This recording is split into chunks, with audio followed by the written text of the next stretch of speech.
Allez, c'est parti. Donc voilà, un petit cours sur enfin, des notions sur ce que c'est que des banques d'ADN. Alors il y a deux types de banques d'ADN. Il y a les banques d'ADN génomiques, ce qu'on appelle des banques génomiques, et puis il y a des banques d'ADN-C. Alors, qu'est-ce que c'est? Alors, petit c, pardon. Qu'est-ce que c'est que des banques? On devrait plutôt dire, comme disent les Anglais, eux ils disent des bibliothèques. Hein, et nous en français on dit enfin library, gene library, c'est un terme plus approprié que le terme français qui est banque. On comprend très bien qu'une banque c'est là qu'on met de l'argent, mais je préfère utiliser le terme de bibliothèque parce que dans une bibliothèque c'est là qu'on stocke des livres et c'est là qu'on va retirer les informations. Donc imaginez plutôt une banque de données de séquences. Voilà ce que c'est qu'une banque. C'est une bibliothèque dans laquelle se trouvent des séquences. Reprenez l'image d'une bibliothèque qui contient des livres. Alors, vous avez deux types, les banques génomiques et les banques d'ADN-C. Alors, les banques génomiques, elles, ce sont des banques qui contiennent des fragments de génome. Donc, vous avez la banque Homo sapiens, la banque Ratus norvegicus, la banque Pangolinus, je ne sais pas quoi, ok, vous avez des banques par espèce. Elles contiennent tout le génome des espèces. Donc, alors, il ne faut pas imaginer une banque telle quelle. Une banque, c'est concrètement des vecteurs qui contiennent chacun un petit morceau du génome. On va d'abord s'intéresser aux banques d'ADN génomiques. Alors, comment est-ce qu'on peut faire concrètement, comment est-ce qu'on a fait, parce que ces travaux-là ont déjà été faits, en tout cas pour l'homme, dans les années 90, ça a duré 10 ans, hein, grosso modo. Le projet Génome humain a duré 10 ans, il a permis de fragmenter le génome humain en petits fragments qui ont été hébergés par des vecteurs. Alors, je vous montre ici comment on a fait un exemple de stratégie. Vous avez sous les yeux là, la figure 1, où on part de ça, un ADN génomique qu'on va casser en petits morceaux. Donc l'étape 1, c'est de digérer l'ADN génomique par une enzyme, par exemple, qui est SAU3, une enzyme de restriction.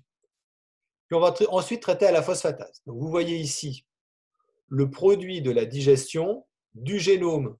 On peut partir d'un petit génome, par exemple le génome du phage, d'un phage lambda, mais c'est vrai aussi pour des génomes beaucoup plus importants. Donc on découpe le génome en petits fragments en utilisant une enzyme de restriction. Et puis cette enzyme de restriction, on ne va pas la faire digérer tous ces sites, mais on va faire de la digestion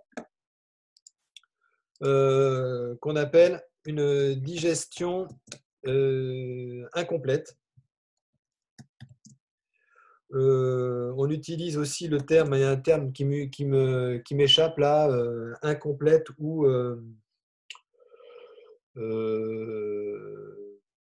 ouais, bref, ça reviendra après, c'est dans le cours, voilà, j'ai pas le terme, mais ça m'échappe. Donc on fait cette digestion incomplète par une enzyme de restriction. Donc on va faire, à partir d'un génome entier, on va faire des petits bouts. Okay, alors certains petits bouts se chevauchent, d'autres ne se chevauchent pas. Mais en tout cas, si on arrive à digérer votre ADN qui est là, en petits fragments, voilà, je coupe ici, je coupe là, tiens un autre fragment, je coupe là, bref, je fais différentes coupures, des morceaux du même fragment. Chacun de ces morceaux, je cherche à le mettre dans un vecteur, à l'inclure dans un vecteur. Alors intéressons-nous à ce petit fragment-là, qui est le fragment numéro 3. Ce fragment numéro 3 du génome, je le place dans un vecteur. Ok, ce vecteur d'accueil, ensuite, je pourrais le faire cultiver dans une bactérie. Donc j'ai mon vecteur d'accueil à l'intérieur d'une bactérie. Ma bactérie se multiplie et je peux faire un clone. Ce clone, je le vois ensuite sur une boîte de pétri. Ça, c'est une boîte de pétri et j'ai mes clones. Ça, vous savez faire. D'accord? Donc, autrement dit, à chaque fois, à partir d'une colonie, là, cette colonie, elle contient cette bactérie qui contient ce plasmide qui contient ce fragment. Okay, voilà le principe d'une banque d'ADN génomique. Alors, comment est-ce qu'on fait ça concrètement? Mais avec des outils que vous connaissez bien maintenant, des enzymes de restriction, une digestion incomplète qui va produire des fragments. Certains se chevauchent, d'autres non. Okay, et puis un vecteur d'accueil. Alors, le vecteur d'accueil, regardez ici, eh bien, par exemple, on va partir du fragment du phage lambda EMBL. Vous vous souvenez, les phages lambda, ce sont des vecteurs qui peuvent inclure des fragments d'environ 15 à 20 kilobases. 15-20 kilobases, ça fait beaucoup. Ok, donc c'est tout à fait, bon, j'écris très mal, mais c'est tout à fait adapté pour pouvoir accueillir des fragments d'une taille suffisante. Admettons que celui-ci fait 18 kilobases, celui-ci en fait 10, il ne sera pas inclus dans la banque, celui-ci en fait 21, il pourra être inclus dans la banque. OK? Alors, comment on fait la ligation ensuite? Bien, regardez, on a digéré notre vecteur lambda EMBL par bas machin, qui présente ce site de restriction, G, GATCC, et l'enzyme SAU3A1, elle libère des fragments qui se terminent tous par GATC. GATC. Donc, c'est grâce à la ligase, on peut inclure ces fragments se terminant par des extrémités cohésives GATC dans des fragments du gène lambda digérés par bas machin. Donc, vous avez des fragments de lambda digérés par bas machin qui incluent des facteurs. C'est ce qu'on trouve ici. Vous voyez ici, par exemple, ce fragment va se trouver ligué à l'intérieur de lambda. Et pareil pour les autres, enfin, tous ceux qui font une certaine taille. Ok, donc je vais effacer le dessin maintenant.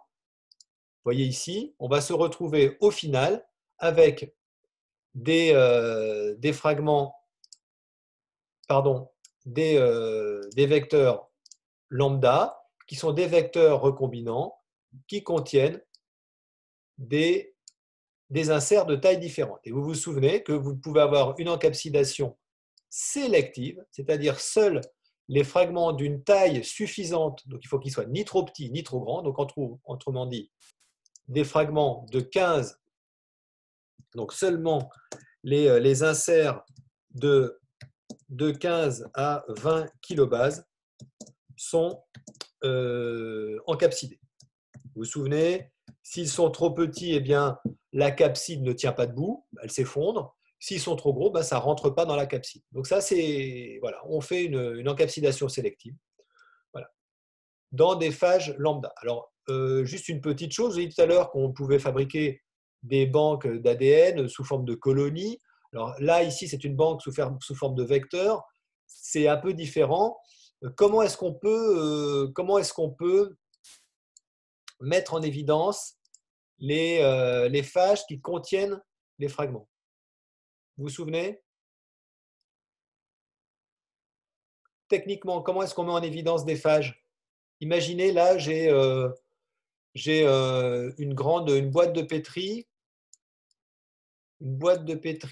sur Avec laquelle, les plages?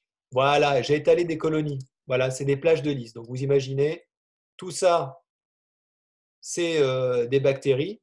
Elles ont cultivé, donc on a une surface qui est recouverte de bactéries. Eh bien, par endroit, vous allez avoir des endroits où il n'y aura pas. Ah zut, j'arrive pas. Vous aurez des plages de lys. Hein. Donc, vous pouvez tout à fait mettre en évidence les phages, mise en évidence des phages par plaque de lys. Donc, un phage correspond à un fragment, contient un fragment du génome d'une autre espèce. Et dans la plage de lys, vous pouvez le cultiver comme ça, sans problème. OK? Ça, c'est dans votre cours. OK? Pas de difficulté. Vous avez d'autres types de vecteurs qu'on appelle vous avez des vecteurs appropriés qui sont dérivés des phages qu'on appelle des cosmides. Alors voilà un exemple de carte de cosmide. Qu'est-ce que c'est qu'un cosmide? Ça a la structure, ça ressemble à un plasmide, mais ça contient des séquences cos. Donc ça peut être encapsidé dans des phages. Vous avez ici un hybride. Vous reconnaissez la résistance à l'ampicilline, et puis l'origine de réplication COL1 qu'on trouve chez PUC18, par exemple. Et puis en plus, vous avez des séquences COS et vous avez un MCS. Donc on peut très bien imaginer, voilà, vous avez votre vecteur que vous connaissez bien maintenant, origine de réplication, MCS, c'est le polylinker, MCS, c'est la même chose. Les séquences COS, la résistance à l'ampicilline, donc vous bricolez votre plasmide chez Escherichia coli, vous le digérez, vous ajoutez des séquences qui viennent d'un génome, là vous avez des couleurs différentes, et puis ensuite, ces phages peuvent transformer des bactéries. D'accord? Et le plasmide qui a été injecté par le phage peut être stocké cette fois-ci chez des bactéries. Donc, on est bien passé par un vecteur phagique, parce que ces vecteurs phagiques peuvent accueillir de grandes tailles. Alors, le cosmide vecteur, il fait 5 kilobases, et vous voyez ici qu'on peut avoir des fragments de 35 à 45 kilobases. Donc, 45 kilobases plus 5, ça fait 50 kilobases au total. Donc, ça permet des accueils énormes, de qualité énorme. Et ensuite, vous pouvez transformer des Escherichia coli avec ça. Donc, votre cosmide, il est hébergé par des bactéries. C'est assez pratique parce que vous pouvez les mettre, vous pouvez les conserver dans des cryotubes. Vous vous souvenez des cryotubes qui peuvent aller à moins 80. Et quand vous avez besoin de votre fonction du génome, là, de votre partie du génome, eh bien, vous allez chercher la colonie qui correspond au fragment en question. D'accord? Donc, celle-ci, la violette, elle accueille cette partie du génome ici. OK? Voilà, c'est extrêmement pratique. Voilà comment on fait des banques d'ADN. Alors, les cosmiques sont très utilisés. Quand on doit travailler avec des génomes de taille beaucoup plus importante, eh bien, on a développé d'autres outils qui s'appellent par exemple les YAC. Les YAC, ça correspond à Yeast Artificial Chromosome. Un YAC, vous voyez ici, figure 3, c'est quoi? C'est un chromosome artificiel formé utilisé chez tiré de la levure. Alors, ces yeast artificial chromosomes peuvent accueillir des fragments de taille énorme, de l'ordre de la mégabase, ok, ou de plusieurs centaines de milliers de bases, plusieurs centaines de kilobases. Le seul problème de ces vecteurs qu'on utilise chez la levure, hein, les YAC vecteurs d'accueil de très grande taille, de très grande capacité,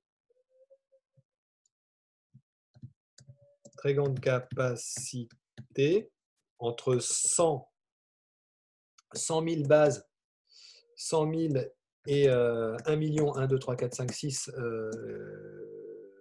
paires de bases, d'accord? Donc c'est vraiment énorme.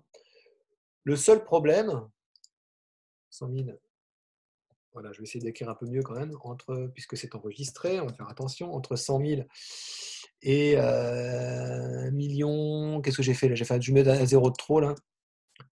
Voilà, et 1 million de paires de bases. Le seul problème, c'est que ces YAC, problème majeur,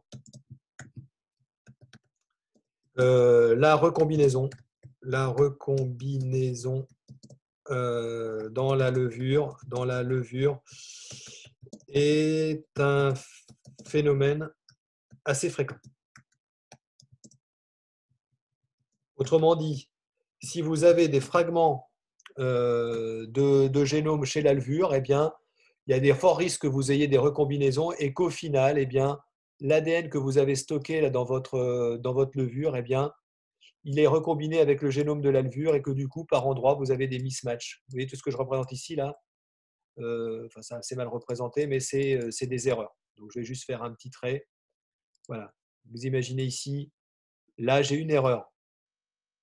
Là, j'ai une erreur. Donc voilà, là, j'ai des mutations. En gros, j'ai des mutations qui sont liées aux recombinaisons. Voilà. Donc ça ne va pas. D'accord?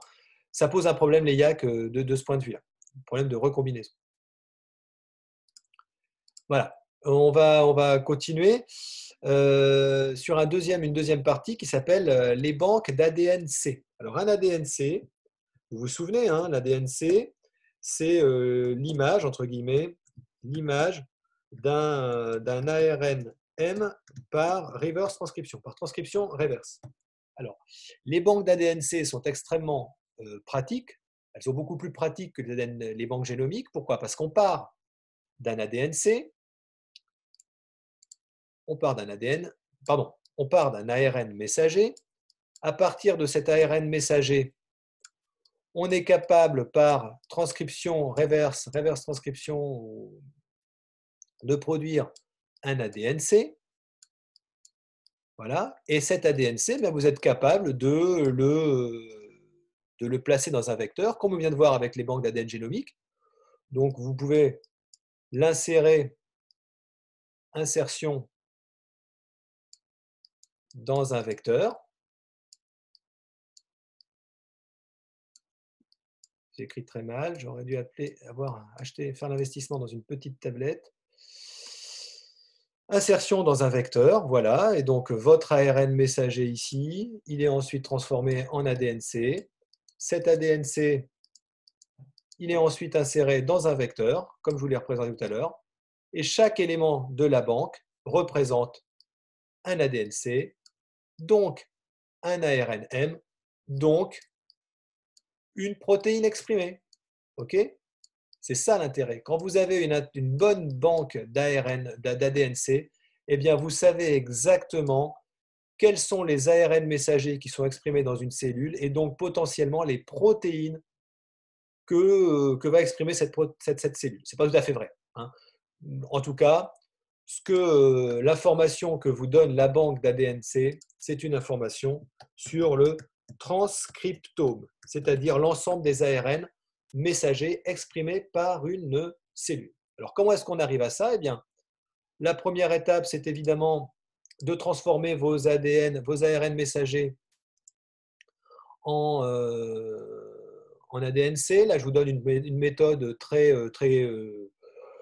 basique, hein, vous vous souvenez, on part d'un ARN messager, on est chez les eucaryotes, donc on utilise un oligo-DT, ici, c'est-à-dire une amorce polytée. Cette amorce polytée, à partir de cette amorce, vous pouvez construire le complémentaire. OK. À partir d'hexamères aléatoires, vous pouvez, à partir de cet ADN-C, ce premier brin ADN-C simple brin, vous avez détruit avant l'ARN messager de départ grâce à une RNase H. On avait déjà vu cette technique au début d'année quand on avait abordé la PCR, la RT-PCR. Eh bien, en utilisant des hexamères aléatoires, vous pouvez produire une image fidèle de l'ARN messager, mais cette fois-ci en ADN-C double brin. Après, il existe des techniques qui vous permettent d'être sûr que votre ADN-C est complet, dont une que je trouve assez bien fichue, c'est celle-ci là. Imaginez qu'on parte d'un ARN messager. Cet ARN messager, s'il est de bonne qualité, il possède une coiffe en 5' et une queue polytée en 3'. Et entre les deux, vous avez l'ARN messager complet. Alors, on peut synthétiser avec il a une reverse transcriptase ici, puis une amorce oligo-DT, comme je viens de vous le décrire. On peut produire des ARN messagers. Alors, si le processus fonctionne bien, ça se passe ici à gauche. À partir d'une DT, on a un ARN messager, une image, un ADN-C simple brin complète. Voilà. Mais si ça ne se passe pas bien, eh bien, on peut avoir une reverse transcription à avorter. C'est-à-dire qu'on va avoir le tout début de l'image ADN-C, mais on n'ira pas jusqu'à la coiffe. Donc ça, c'est un peu embêtant, parce que ça veut dire que cet ADN-C est de mauvaise qualité. Il est incomplet. Alors pour sélectionner ceux qui sont complets, eh bien, il y a des boîtes qui ont développé des systèmes assez pertinents. Par exemple, vous avez ici Roche, qui a développé une colonne de Cefadex. Donc vous imaginez, là, on travaille sur colonne. Dans cette colonne, vous avez une résine. Cette résine, elle porte un ligand spécifique qui est le facteur IF4E, qui a de l'affinité pour la coiffe. IF4E, c'est un facteur d'initiation de la traduction qu'on va trouver chez les eucaryotes qui reconnaît la coiffe. Donc ça, c'est hyper pertinent parce que votre colonne va fixer tous les hybrides qui contiennent une coiffe. OK ? Donc ceux qui ne possèdent pas de coiffe, après hydrolyse des ARN simple brin, ceux qui ne possèdent pas de coiffe ne peuvent pas s'hybrider sur la colonne, ils ne sont pas retenus. Donc voilà. L'idée, c'est de détruire à l'aide d'une… J'ai oublié de préciser qu'on utilise une ARN, une RNase A, qui hydrolyse les ARN simple brin. Donc tous ceux qui sont simple brin, ici, ça va être détruit par la RNase A, d'accord? Mais ici, vous voyez que comme vous avez des hybrides simple brin, double brin, la RNase A n'a aucun effet et va conserver tous ces beaux ARN, tous ces beaux hybrides qui sont ARN messager, ADNC simple brin. Voilà.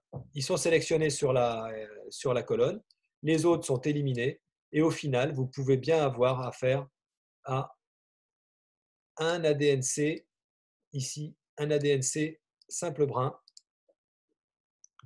ADNC simple brin complet. Donc voilà. Voilà l'intérêt de ces banques d'ADNC, c'est de savoir, dans une population cellulaire, de récupérer l'intégralité des images ADN-C des ARN M exprimés. Ça permet donc d'avoir une image fidèle du transcriptome. À partir de là, on peut faire des chips, des DNA chips. Okay, c'est ce que vous avez peut-être déjà rencontré.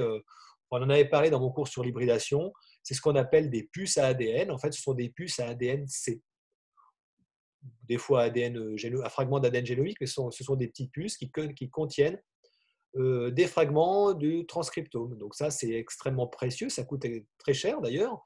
Vous pouvez demander dans le commerce une puce. Donc une puce, globalement, ça ressemble à ça. C'est voilà, une puce microfluidique avec à l'intérieur, alors là c'est extrêmement grossi et grossier surtout, mais chaque petit spot de la puce contient à sa surface des ADNC qui sont hybridés. OK ? Et chaque puce correspondant donc à un ARN messager, si vous hybridez dessus du produit d'une reverse transcription d'une cellule lambda, je ne sais pas, mais peu importe, vous allez bien pouvoir voir s'il y a hybridation ou pas. Et s'il y a hybridation, votre puce va se colorer. Donc ça voudra dire que dans l'extrait que vous avez apporté ici, dans votre tube, il y avait l'ARN messager, ou plutôt l'ADNC, correspondant à cet ARN messager. Ça veut dire que cet ARN messager-là, ici, cet ADNC-là, c'est hybridé. Ça veut dire que vous avez cet ARN messager qui s'est exprimé. Voilà. OK ? Donc tout ça s'est exprimé dans mon cours. Et voilà. Et bon, je vais arrêter là l'enregistrement. Mais